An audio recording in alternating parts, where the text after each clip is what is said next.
semuanya, ini Mercury's Financial News.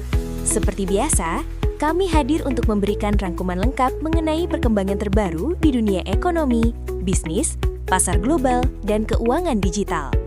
Semua dirangkum secara singkat, jelas, dan mudah dipahami. Jadi, pastikan Anda menyimak sampai akhir. Berikut update penting hari ini.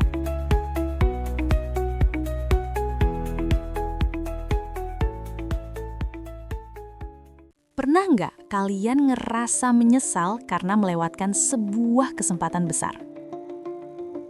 Seringkali kita baru sadar setelah grafiknya sudah naik tinggi, beritanya heboh di mana-mana, dan kita cuma bisa bilang, "Aduh, harusnya kemarin aku beli." Banyak orang menganggap investasi itu soal menebak harga, padahal sebenarnya ini soal memahami momentum. Nah, hari ini kita akan bahas sesuatu yang sangat krusial. Ada sebuah momentum besar yang sedang terbentuk di balik layar menuju tahun 2026. Tapi masalahnya, banyak orang masih belum sadar akan adanya peluang ini. Saya suka mengibaratkan emas itu seperti payung. Mungkin nggak kita pakai setiap hari, tapi kita akan sangat bersyukur memilikinya saat badai datang. Dan di video ini, kita nggak cuma bicara soal harga hari ini, tapi kita akan membedah faktor ekonomi, geopolitik, hingga skenario optimis dan pesimis yang mungkin terjadi pada emas di tahun 2026. Kenapa tahun 2026? Kenapa sekarang adalah waktu yang tepat untuk belajar dan bersiap sebelum semuanya terlambat? Pastikan kalian tonton video ini sampai habis agar kalian gak terjebak dalam pola penundaan yang sama. Kita akan bedah semuanya sekarang juga. Banyak orang bertanya, jadi harganya bakal berapa di 2026? Jawabannya, jangan menebak masa depan, tapi persiapkan diri untuk berbagai kemungkinan. Berdasarkan analisis, ada 3 skenario utama yang mungkin terjadi: optimis, netral, dan pesimis. Mari kita bedah satu persatu agar Anda tahu harus berbuat apa di setiap situasinya. Pertama, skenario optimis. Ini terjadi jika dunia mulai pulih secara pelan tapi pasti. Inflasi masih ada tapi tidak parah, dan suku bunga perlahan turun. Di skenario ini, emas biasanya tidak meledak tiba-tiba, tapi bergerak naik dengan stabil dan konsisten. Pertumbuhannya terasa wajar dan menenangkan karena fungsinya sebagai aset aman bekerja dengan baik. Ini adalah skenario ideal yang membuat tidur nyenyak. Kedua, skenario netral. Dan ini yang dianggap paling realistis oleh banyak analis. Kondisinya setengah stabil. Inflasi tidak melonjak, tapi juga tidak turun drastis. Dan suku bunga mungkin stagnan. Hasilnya, harga emas mungkin akan jalan mendatar atau naik pelan-pelan.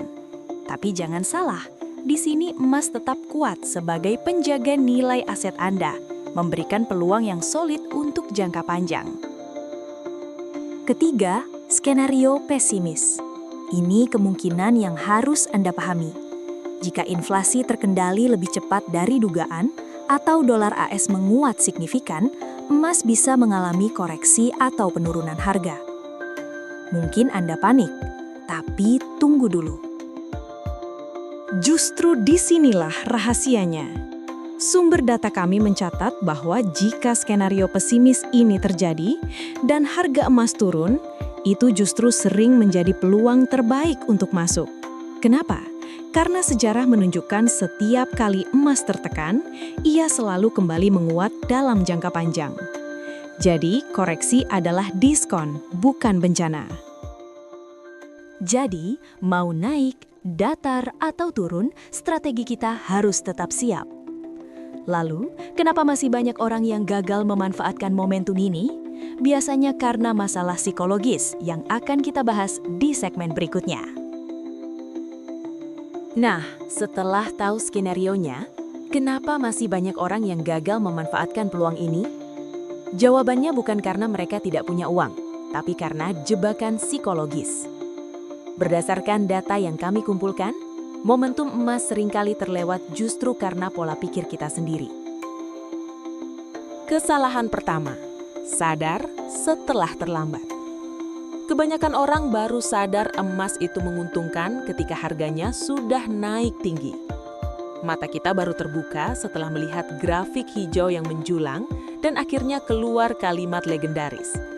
Aduh, coba kemarin aku beli. Ini penyesalan klasik. Kesalahan kedua, terjebak euforia. Momentum sering terlewat karena investor pemula baru masuk pasar saat sedang euforia, yaitu kondisi ketika semua orang, dari teman kantor sampai tetangga, tiba-tiba membicarakan emas karena harganya sudah mahal. Kalau Anda beli saat beritanya sudah heboh di mana-mana, hati-hati, Anda mungkin sedang membeli di harga pucuk. Dan kesalahan ketiga yang paling fatal, pola penundaan. Banyak dari kita terjebak dalam siklus yang sama, ragu dulu, overthinking dulu, dan menunggu waktu yang lebih tepat. Kita sibuk mencari momen sempurna yang sebenarnya tidak pernah datang. Ingat, momentum terlewat saat kita menunggu tanda-tanda yang sangat jelas. Padahal saat tandanya sudah jelas di depan mata, biasanya kesempatan itu sudah lewat. Kesempurnaan adalah musuh dari eksekusi. Jadi, jangan perlakukan emas seperti tiket lotre yang harus ditebak kapan menangnya. Perlakukan seperti payung, siapkan sebelum hujan, bukan saat badai sudah menerjang dan Anda sudah basah kuyup. Lalu bagaimana cara memulainya supaya tidak boncos? Kita masuk ke strategi praktisnya sekarang. Oke, sekarang Anda sudah paham peluangnya dan sudah tahu jebakan psikologisnya. Pertanyaannya, saya harus mulai dari mana? Tenang, Anda tidak perlu jadi ahli ekonomi untuk memulainya. Cukup ikuti panduan praktis ini agar investasi Anda tetap aman dan menguntungkan. Langkah pertama, atur proporsi yang tepat. Kesalahan pemula adalah terlalu bersemangat sampai menaruh semua uangnya di emas. Jangan lakukan itu.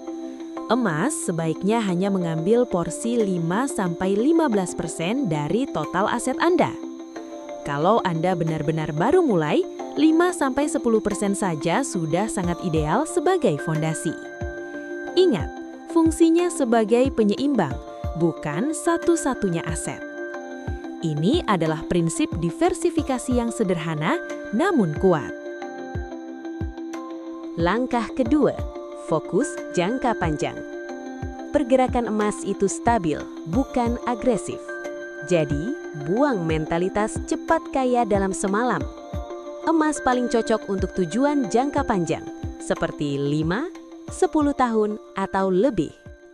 Anggap ini tabungan masa depan yang anti-inflasi. Langkah ketiga, konsistensi mengalahkan ketepatan. Jangan pusing menunggu harga terendah atau momen sempurna, karena itu hampir mustahil ditebak. Strategi terbaik adalah mulai sedikit demi sedikit, rutin dan rapi. Langkah kecil yang Anda lakukan sekarang jauh lebih kuat daripada rencana besar yang tidak pernah dimulai. Rutin beli setiap gajian jauh lebih tenang daripada mencoba menebak pasar. Action kecil yang konsisten adalah superpower. Langkah terakhir, pilih jenis emas yang benar. Untuk investasi murni, pastikan Anda memilih emas batangan atau emas digital. Hindari membeli perhiasan untuk tujuan investasi utama. Kenapa? Karena perhiasan memiliki biaya tambahan atau ongkos bikin yang dapat menurunkan nilainya saat dijual kembali nanti. Jadi, belilah emas yang murni aset, bukan aksesoris. Sederhana kan? Jangan persulit diri Anda. Mulai dari yang kecil, jaga konsistensi, dan biarkan waktu yang bekerja menumbuhkan aset Anda.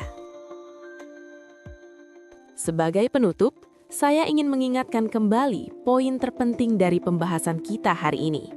Ingatlah bahwa emas berfungsi sebagai aset lindung nilai, bukan alat untuk membuat Anda kaya mendadak. Tujuannya adalah menjaga nilai kerja keras dan uang kita agar tidak terkikis oleh waktu dan inflasi. Emas itu seperti payung, mungkin tidak kita pakai setiap hari, tapi akan menjadi benda yang paling kita syukuri ketika badai datang. Masalahnya, Banyak orang baru mencari payung saat hujan sudah deras dan mereka sudah basah kuyup. Jangan biarkan itu terjadi pada Anda. Siapkan payung Anda sekarang, saat cuaca masih terlihat mendung tapi belum badai. Nah, sekarang giliran Anda. Setelah melihat prediksi dan skenario 2026 tadi, strategi mana yang akan Anda pilih?